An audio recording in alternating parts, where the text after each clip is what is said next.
Hello. Today we will see some straight line problems. Okay, we can call them miscellaneous or the problems which are there in the practice sheet, but I might not have touched them. Such different problems. Concept you must be knowing, but you wonder how to solve them. First topic is very simple. Find x-intercept, y-intercept and slope of the following lines. एक line दिया आपको, x intercept का मतलब वो x axis को कहां cut करता है, y को कहां. तो सिंपल रूल है, to get x intercept put y equal to 0 in equation of line. कहा यार, इन इक्वेशन ऑफ लाइन में y को 0 लिखो. तो 3x माइनस 4 इंटू y को 0 लिखो is 12. 3x minus 0 is 12. 3x is 12, x is 12 divided by 3, x is 4. ये x यानी x इंटरसेप्ट है. देखो ना बच्चों, x इंटरसेप्ट कितना है 4. x इक्वल टू 0 पुट करके y इंटरसेप्ट मिलेगा, तो y इक्वल टू 0 पुट करके x इंटरसेप्ट. अब x इंटरसेप्ट मिला, आप क्या करेंगे, to get y intercept of line क्या करना पड़ेगा रे, put x equal to 0 in equation. So 3x minus 4y is 12. 3 into x 0 minus 4y is 12. 0 minus 4y is 12. Minus 4y is 12. y is 12. Multiply by minus 4 become divide by minus 4 plus upon minus minus 4 3 जा.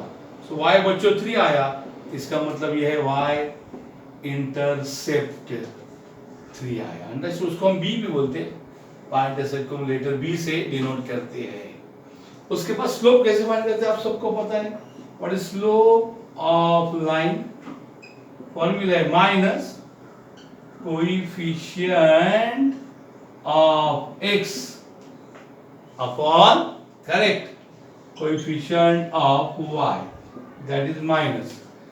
x और y एक ही side पे होना जरूरी है. Coefficient of x कौन है 3, coefficient of y कौन है, साइन के साथ उठाओ माइनस 4 माइनस अपन माइनस प्लस 3/4 इस slope of line. Understood. This is how you find slope and intercepts. x intercept के लिए y0, y के लिए x0. आपके एक्सरसाइज में बहुत ही इनिशियल पार्ट में ये कवर किया मैंने. 2 पॉइंट फॉर्म दिए, find equation of line by 2 point form, और वो इक्वेशन ऑफ लाइन फाइंड करने के बाद x और y इंटरसेप्ट पूछा है.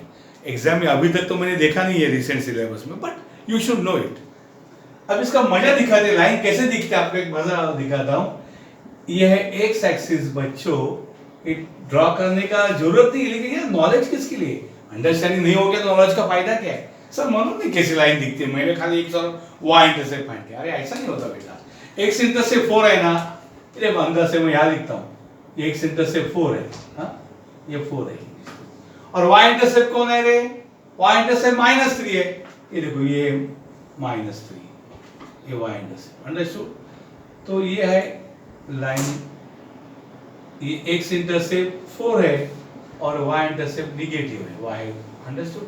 तो ये लाइन है, ये नहीं, ये लाइन. अंडरस्टूड. इस प्रकार से हमने दोनों इंटरसेप्ट की मदद से लाइन ड्रॉ की. Understood.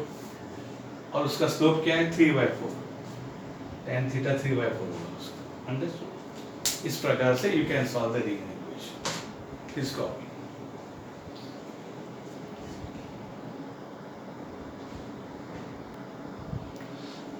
now students, the next problem before you, find equation of perpendicular bisector of segment joining this. Try to understand the problem. पहले सेगमेंट बच्चों में ड्रॉ करता हूं. -3 4 ये सेगमेंट का एक एंड है, सपोज A बोलो, और दूसरा B है 7,2, और AB सेगमेंट का परपेंडिकुलर, यानी AB को परपेंडिकुलर तो हजारों लाइन है, बट ये स्पेशल बाइसेक्टर है. बाइसेक्टर मतलब AB का मिड पॉइंट है M. और उस मिड पॉइंट से वो बाइसेक्टर पास होगा। AB को बाइसेक्ट करेगा मतलब AB के दो इक्वल पार्ट करेगा, it is passing to mid point, और खाली मिड पॉइंट से पास नहीं है, इट इज परपेंडिकुलर आल्सो। ये देखिए, इसको लाइन नंबर 1 बोलता हूं, इसका नाम है परपेंडिकुलर बाइसेक्टर। किसका रे? Of segment AB। आपके लिए मैंने उसका पूरा नाम लिखा। तो ये इक्वेशन 1, इस लाइन 1 का इक्वेशन हमें फाइंड करना है। Find equation of perpendicular and bisector. दिख रहा है क्या परपेंडिकुलर? ये देखो क्लियर कट मैंने अभी आपके लिए पेश किया है। तो यहां से मुझे अगर इक्वेशन ऑफ परपेंडिकुलर बाइसेक्टर चाहिए तो we need two things, slope and point. Slope and point, how to find point? अरे भाई AB का मिड पॉइंट फॉर्मूला से मिड पॉइंट फाइंड करो, वो पॉइंट AB का मिड पॉइंट से ही लाइन 1 पास होता है, तो पॉइंट मिला, M मिला। एंड परपेंडिकुलर का मतलब स्लोप दिया है, AB का स्लोप फाइंड करो, -1 AB का स्लोप यानी 1 का स्लोप। समझे कि नहीं? तो भिक्षान देहि माते, ये इक्वेशन ऑफ लाइन 1 फाइंड करना है तो 1 भिख मांगेगा दोनों से, गम्मत कर रहा हूं, दोनों से दान मांगेगा, किसी से पॉइंट मांगेगा, किसी से AB से बोलेगा भाई AB तेरा मिड पॉइंट बता, वो मुझे चाहिए, मेरा भी वही पॉइंट है। ओके, तो पॉइंट मिला यहां से। और AB का स्लोप पता करना है, y2 minus y1 upon x2 minus x1 and -1 upon AB का स्लोप यानी लाइन 1 का स्लोप। इस प्रकार से हमारा स्ट्रेटेजी बन गया। समझ में आया क्या? तो सबसे पहले मैं let M be midpoint of कौन? Segment AB, segment AB। So by mid point formula, कौन सा formula? By mid point formula, सब एसएससी में था आपको। M का x कोऑर्डिनेट होता है x1 plus x2 by 2 और y होता है y1 plus y2 by 2। ये नाम इधर x1 by 2 देने की जरूरत नहीं है, ये फॉर्मूला है, ये इतना ही बताता है कि कैपिटल M का मिड पॉइंट है, इसका x प्लस इसका x by 2। तो x1 माने कैपिटल M होगा -3 प्लस x2 माने 7 by 2 और y कोऑर्डिनेट y1 यानी 4, y2 यानी 2 by 2। सो M होगा 7 minus 3 4 by 2 comma 7 4 plus 6 4 plus 2 6 by 2, that is 4 by 2 कौन है? 2 comma 3। सो पॉइंट M मिल गया कि नहीं? सो M मिल गया 2 comma 3। अंडरस्टूड? अब स्लोप AB का स्लोप फाइंड करेंगे। स्लोप ऑफ AB कौन है? वो formula y2 minus y1 upon x2 minus x1। तो y2 यानी 2 माइनस y1 यानी 4 अपॉन x2 यानी 7 माइनस x1 यानी -3। 7 minus -3, so what do you get? 2 minus 4 minus 2 upon 7 minus minus plus 3, that is -2 upon 7 plus 3 10 यानी -1 by 5। ये AB का slope आया, but हमारा लाइन 1 उसको परपेंडिकुलर है, तो मैं क्या फाइंड करूंगा? स्लोप ऑफ लाइन 1 कैसे फाइंड करूंगा? ठीक है, स्लोप ऑफ लाइन 1 क्या है बच्चा? Slope of line 1 -1 upon slope of AB। समझ में आया क्या? Because they are perpendicular lines, they are lines are perpendicular to each other. Okay, so slope of line 1 M is -1 upon AB का slope कितना आया? -1 by 5। तो minus minus plus होगा, 1 by 5 होगा, 5 by 1 यानी 5। so M यानी slope of line 1 कितना है? 5, और उसके ऊपर का point M x1 y1। Sir इसको आप x1 y1 बोला था ना, ये पॉइंट x1 y1 माने किसी की बपौती नहीं है, किसी का बाप का मान नहीं है, ये हमेशा चेंज होता रहेगा, जैसे फॉर्मूला बदलेगा उसकी वैल्यू चेंज। अब पॉइंट M x1 y1 है, कौन है रे x1 y1? M2, 3। जब स्लोप और पॉइंट आपके सामने है तो कौन सा फॉर्मूला यूज करेंगे? बोलो स्लोप और पॉइंट है तो yes, by slope point form equation of line 1 is y minus y1 m x minus x1. अब x1 अगर वो पॉइंट है m, so y minus y1 कौन है 3, m कौन है 5, x minus x1 कौन है 2, y minus 3 is 5x minus 10. तो क्या होगा, सबको इधर लेके आओ, minus 5x plus y minus 3 minus 10 become plus 10 is 0. यानी क्या आएगा, minus 5x plus y plus 7 is 0. Changing sign, क्योंकि आंसर आया पर हीरो हमेशा पॉजिटिव चाहिए, तो चेंजिंग साइन, सबके साइन चिन्ह बदल दो, चेंजिंग साइन SIG है, क्या होगा 5x minus y minus 7 is 0. ये कौन है, equation of perpendicular bisector, that is हमने उसको बोला है लाइन 1. परपेंडिकुलर बाइसेक्टर को क्या बोला हमने, लाइन 1. अंडरस्टूड. इस प्रकार से लाइन 1 फाइंड करते हैं perpendicular bisector.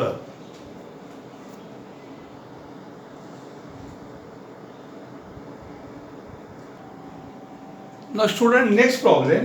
Again such problems were asked long back, but still you should know very simple. क्या बोला है, if lines px minus 3y equal to 4 and 4px plus 12y equal to 7 are perpendicular to each other. हम लोगों ने दिया है कि दो लाइन परपेंडिकुलर है, तो p क्या होगा. Very good. मैं यहाँ पे चुपके से ड्रॉ करता हूँ दो लाइंस को. एक लाइन है, ये दूसरी लाइन है. इसका इक्वेशन है px minus 3y is 4, line 1 बुलाते हैं उसको बच्चों, और ये 4px plus 12y is 7, इसको 2 बुलाते हैं, और दोनों परपेंडिकुलर है, मतलब इसका स्लोप होगा बच्चों m1 और इसका स्लोप होगा m2. तो प्रोडक्ट ऑफ स्लोप -1 होना चाहिए सिंस दे आर परपेंडिकुलर. तो सबसे पहले बच्चों मैं m1 फाइंड करूंगा.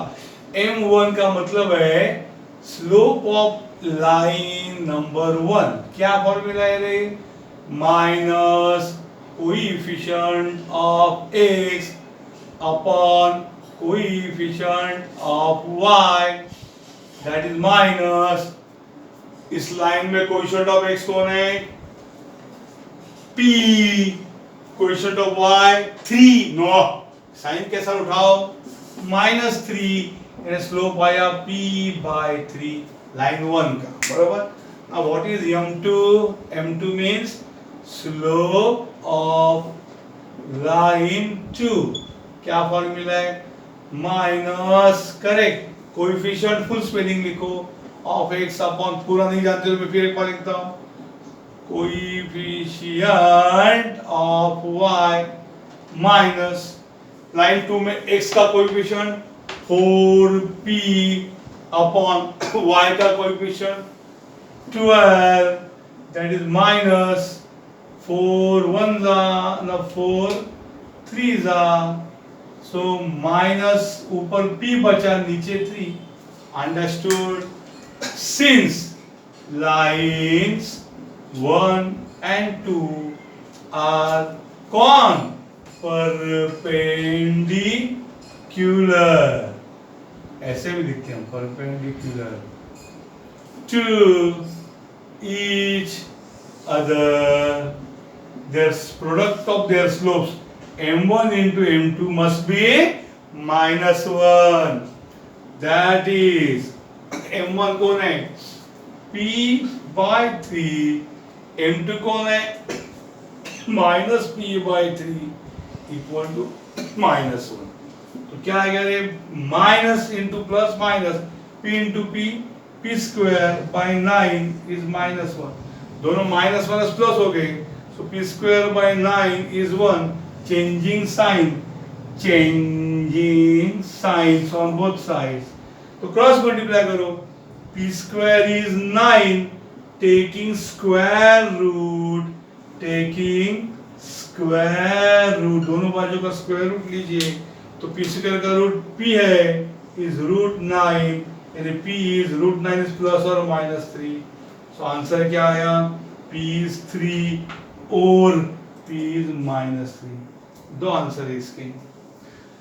समटाइम्स ये प्रोडक्ट क्वाड्रेटिक आ सकते हैं, क्वाड्रेटिक पी स्क्वायर ऐसा भी आ सकता है, मालूम नहीं, P square minus 5p plus 6 is 0, तो factor p minus 2 into p minus 3 is 0, यानी p इज 2 और p इज 3, ऐसा भी हो सकता है। बट ऐसे फालतू प्रॉब्लम ही नहीं आते, तो ये डिफिकल्ट आने की संभावना ना के बराबर है। But as a knowledge I am giving you, कोई सरफिरा आशिक है, कोई सरफिरा एग्जामिनर है, सेट करेगा, आपको तकलीफ ना हो, इसलिए मैंने बताया। अंडरस्टूड? Please take